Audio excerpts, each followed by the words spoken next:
আসসালামু আলাইকুম। হাবুলের পুকুরবাড়ি এক নামে, হাবুলের পুকুরবাড়ি আবুল ভাই হোটেল এক নামে সবাই চিনে। আহা হা, কি একটা পরোটা খাইলাম আর ডাল ভাজি খাইলাম, রেকর্ড এই এলাকার মধ্যে। আবুল ভাই হোটেল, এই দেখেন এত সুন্দর পরোটাটা ভাজতেছে। আপনি যদি একবার দেখেন তাহলে পরোটাটা আপনার দেখে মনটা চাইবে খেতে। অন্য দোকানের মতো পরোটা না রে ভাই, এটা আবুল ভাই দোকানের পরোটা। আপনারা খাবেন আর বলবেন আসলেই কি খাচ্ছি। ভালো জিনিস যদি না খাই তাহলে ভালো লাগে না। আর ভাজির কথা তো বাতেই দিলাম, ভাজির কথা তো বাতেই দিলাম। যদি ভাজিটা একটু খেয়ে যদি আপনাদের মুখে লেগে না থাকে তখন আপনি আমাকে বলবেন যে কি ভিডিও আপনি করেন।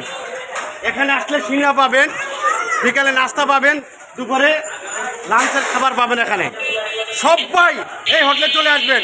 হোটেলের লোকেশনটা এই যে বলে দিচ্ছে, এই দেখেন হাবুলের পুকুর পাড়ায়, দেখেন এক নামে ভাঙ্গড়ি আবুল, সবাই চিনে।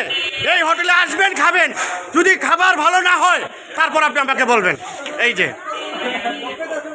সবাই ভালো থাকবেন, সুস্থ থাকবেন। আবুল ভাই হোটেলে আসবেন, গরম গরম সিঙ্গড়া, সকালের নাস্তা, গরম পরোটা। অন্য দোকানে থাকি ফাস্ট পরোটা না হলে তখন আপনি আমাকে বলবেন। ভালো থাকবেন, সুস্থ থাকবেন, আল্লাহ হাফেজ।